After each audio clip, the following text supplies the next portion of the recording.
What's up, everybody? It's your boy Brian, and The Mandalorian is finally back. I just finished watching Chapter 9, the first episode of Season 2. I'm gonna give you my review. There will be spoilers towards the end, so if you just watch the first few minutes, I'll go over it very quickly. It was a great episode. As the first episode of the season, it does its job very well in terms of sucking you in.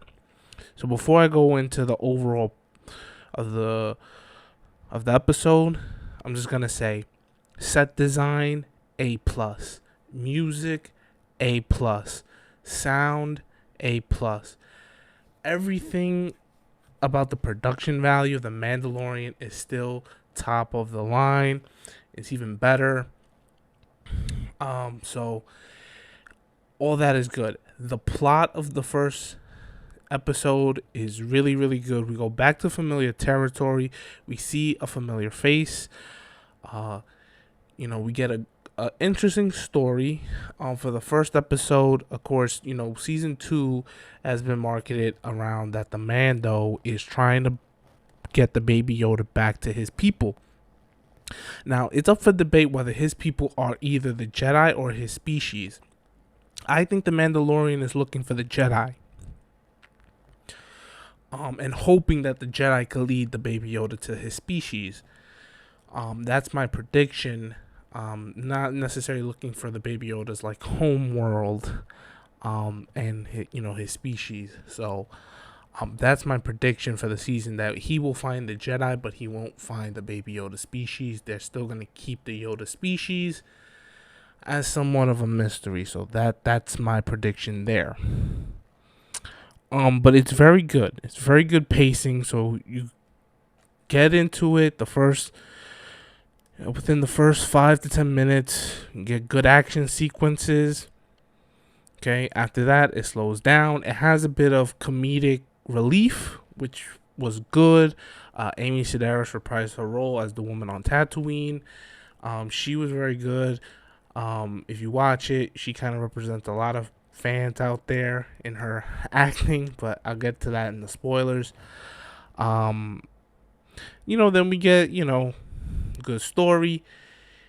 He goes out to a new settlement in Tatooine. I'm not going to give away the settlement here.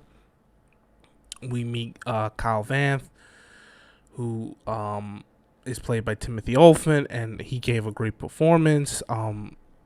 It looks like this will be the only episode for now he'll be in. If you're not familiar with Kyle Vanth, read the Aftermath trilogy. He's in he's in these little like snippets of story between the main story. So I would go read those books. Very good, compelling character, and Timothy Olyphant, great performance. Again, then we get to the end where we get the action again, the fast paced again. We get a good action sequence, and that's good. Then we end with a shot of a certain person who plays a certain person, and that's roughly the spoiler free summary of the episode. And I have to get the episode 8 out of 10, 10 out of 8 out of 10 to 10 out of 10 depending.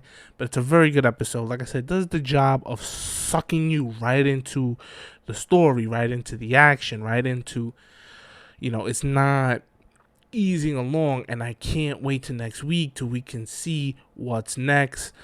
So now I'm gonna get into spoilers. So spoilers, we see the Mando on this planet. Now this planet looks like a city planet. The set design for this planet in the opening is very, very good, and I'm like, I want to know more about this planet. We don't get to know about it, but I want to know more.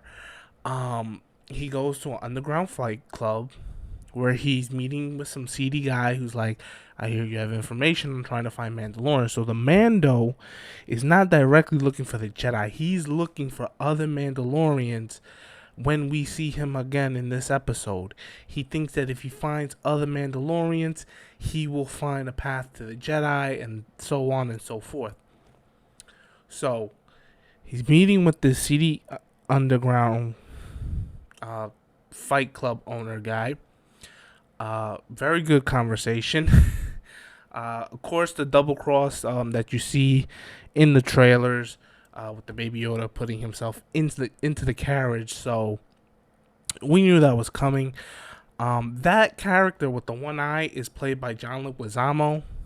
I didn't know he was gonna be in it, but for his part, he did good. He did real good. He really nailed it on that. So yeah, he plays the CD Fight Club owner guy with the information. We see Mando tie him up and string him to a light pole, and then once he gets the information, the Mando starts roaring. He's like, "At least cut me down." He's like, "That wasn't part of the deal." He shoots out the light, and all these like creepy red eyes go, and I'm like, I want to know what those creatures are. Okay, then we go. He's told to go back to Tatooine. Now he's talking about a Mandalorian on Tatooine. We all know who that is. That's Boba Fett. So he goes to Tatooine. He meets Amy Sedaris' character again, the lady with the landing pad. This time the Mando is willing to let robots fix his ship. Of course, that's a little comedic relief, and of course her character pretty much is everyone who's nuts about Baby Yoda. She's like, "Oh, thank the Force, you kept him safe and give me this little stinky wee." Like, she's all goo goo gaga over Baby Yoda, and I think she would represent any of us who actually got a chance to have a Baby Yoda in their presence. Like, I would go goo goo gaga over Baby Yoda. So that was good and entertaining, and he gets his information. He goes to Mos Pellegro. I might be mispronouncing it. Pellegro or Pellegrino. Not Pellegrino. That's sparkling water, right? Mos Pellegro, some city that's a little town, really, that's not even on a map of Tatooine. He goes there by speeder. He walks into the bar. Again, the set for that little town is great. He walks into the bar. He talks to the Weequay who runs the bar. And then we see someone in Boba Fett's armor walk into the bar, order drinks. He takes off his helmet. That's when the Mando realizes you're not a Mandalorian. And you better give me that armor now or I'll kill you. So things are getting tense. They feel a vibration, and Baby Yoda's cowering. He's like so scared. He's like, "Oh, what's going on, dude?" And that's when they see a crate dragon roll through the town and eat a bantha. And then they make the deal that the Mando helps Kyle kill the crate dragon. He'll give him Boba Fett's armor. So they make the deal. They go. They're traveling. They run into Tusken Raiders, sand people. And the Mando, somehow, some way, knows how to speak their language. He essentially convinces them to help them kill the crate dragon. They want the same thing. We get a little campfire scene with them, and their pets are threatening to eat little Baby Yoda. Like, "No, don't you dare eat the baby! Don't you dare eat the baby!"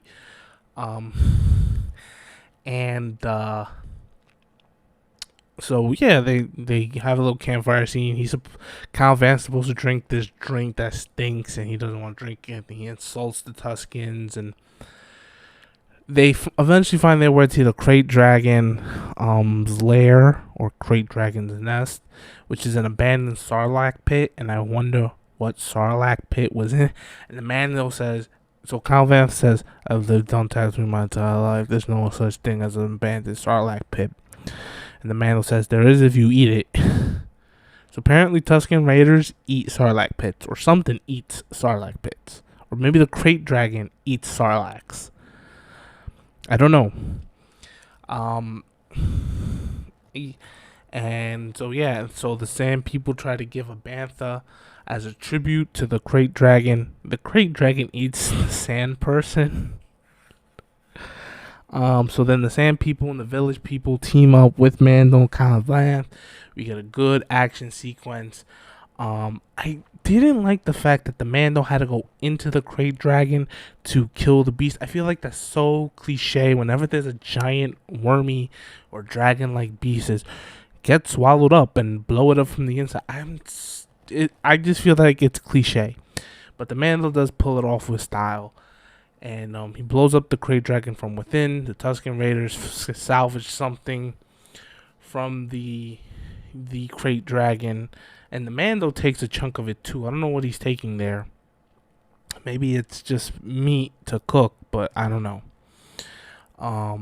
So then he gets Boba Fett's armor. He rides off into the sunset, and we see looking out from a cliff none other than Boba Fett himself. Well, it's Tamora Morrison, who eventually, as you know, he wasn't Boba Fett in the original trilogy, but because he was cast as Jango Fett, and they made Boba Fett a direct clone of Jango Fett with no advanced growing to make him his son. So Tamora Morrison is Boba Fett. We see him. He doesn't say anything. He just looks on, turns around, and walks, and sets up for what's gonna be a great episode 2. I wanted to know what Boba Fett has been up to since Return of the Jedi, how he got out of the Sarlacc pit, why he lost his armor. That's one thing I want to know. And then, there's always been this thing that the Fetts aren't real Mandalorians. That's something George Lucas has toyed about with. That's something that Dave Filoni's toyed about with. And I think we're finally going to get the answer to that. Are the Fetts true Mandalorians or not? Well, at least in this canon. In the expanded universe, they are Mandalorians. And, the Fetts have been big in the Mandalorians for generations.